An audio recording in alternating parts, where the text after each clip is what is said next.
Siong Seng, I want to ask you this question. You know, you were your immediate past president of Chinese Chamber of Commerce. There are language issues that came up here as well, and you are aware that in 1963 or around that time, the Chinese Chamber had actually suggested to the then PM Lee that Mandarin should be made the key language in Singapore, not English, since majority of Singapore. But it was Lee Kuan Yew as Prime Minister who persuaded them otherwise and said, no, we must have English, the neutral language, as the lingua franca. And we all know the easy option, if you are a popular politician, what's the option? Go for your 75% votes. That would have been the easy thing to do. So why do you think, I mean, at one point you represented the Chinese business community. What's the sensibility here? SS. I think you're right. If we would have, taken the easy way out to agree to this, then I think you're going to create an even more imbalanced society. Because already the Chinese are, at that time, better off in terms of economy, greater in numbers, and also there's this linkage still, I believe at that time, in the 60s to China. He wanted to make it very clear that Singapore is not the third China.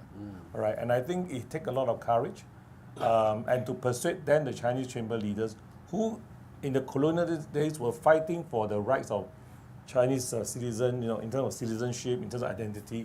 They almost are the government. In fact, I know that one of the Chinese chambers leader contested against him in this Tanjong Pagar, Mr. Lan Tian. All right. So I think it took a lot of courage for him to talk to Chinese chambers, and so it was two-sided. It was double-edged how he handled it, and I think he did it very well. In fact, he came to open the Chinese Chamber building in 1963. He came and opened it. So I think it took a while to even I think that the Chinese community trusts him, because they always think that he's not Chinese educated, and he really make it a point until the last few days of his life he was still learning Mandarin, and he admitted he has to learn Hokkien to go and contest. Yes. So I think. Now you look back, I think it was the right thing to do, because the most important thing is not to encourage, he called it the Chinese chauvinism, because it was very easy to do that. And I think at the highest time, I think it was right.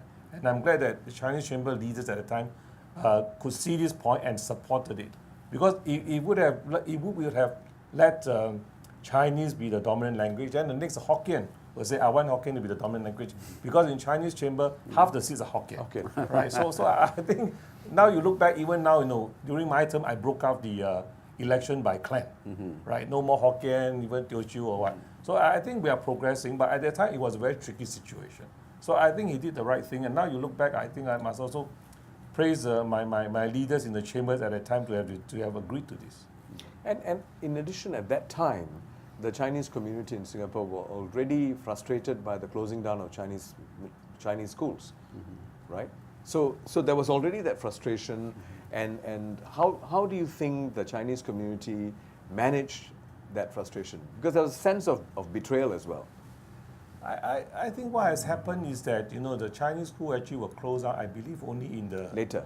I am much older than that. Yeah. I think in maybe Kenny is younger, in the early 80s or the late 70s. Early 70s. Actually. Early 70s. And I think what he realized is that by having a Chinese school, again, you are creating a group of very special students. The people who send the children there are either from the working class or businessmen who want to make sure that the children, go to a Chinese school. So actually you create a gap. Those who want to be civil servant, professional will go to English school. Right? So you have a gap. So by closing it down and having the SEP school, I think at that time it was right. But of course it was it wasn't very popular.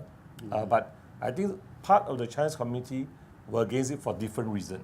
Right? But now you look back is that the SEP school was the right thing to do. But in his later part of his life, in fact when he was 84 years old, he realized that by having SEP school wasn't enough, that we could actually become less relevant in terms of our positioning to China.